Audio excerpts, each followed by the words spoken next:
GSC Game World has just dropped their latest 1.5 update, which is significant due to many highly requested additions finally making it into the game. These include A-Life advancements, finally being able to loot mutants, 2 whole new weapons, a new anomaly type, and official mod support, including Steam Workshop integration and even a mod browser on Xbox. For those not familiar with A-Life, longtime Stalker veterans recall this feature to be a simulation of the world around the player character that operated independently from whatever you were doing at the time.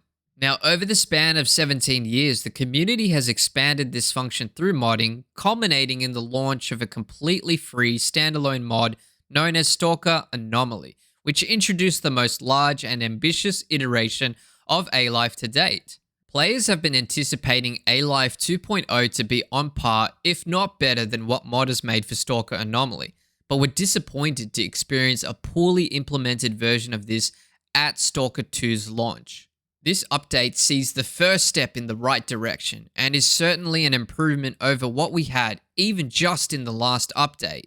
Some of these changes include life in the zone being simulated for all characters, not just those in the player's view, characters now continuing to live their lives and pursue their goals in the zone until they meet their end, being able to bump into the same stalkers even after some time, characters no longer respawning directly in front of the player or at the edge of visualization.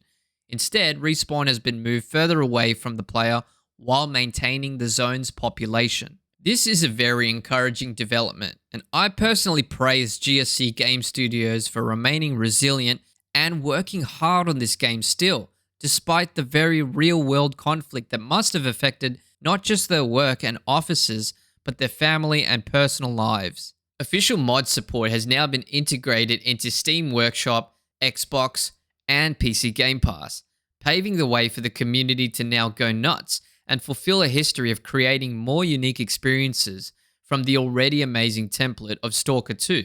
The biggest question that a lot of you may be asking though is whether it is worth checking out the game now.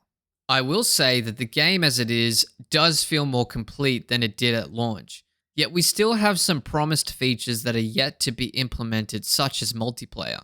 Personally, I'm not itching for this feature, as Stalker for me has always been a solitary experience, taken at your own pace, where you may have long gaps of interacting with nothing but the environment. With this update, we now have seen the entirety of the second quarter update from GSC Game Studios, and I cannot wait for the reveal of what they have cooking for the third quarter. What do you think of the new update? And what do you think should be included in the third quarter roadmap for STALKER 2? Let me know in the comments below. And if you like what you have seen, heard, or felt with this video, please consider subscribing. This is Danny Isidro. Thanks for watching.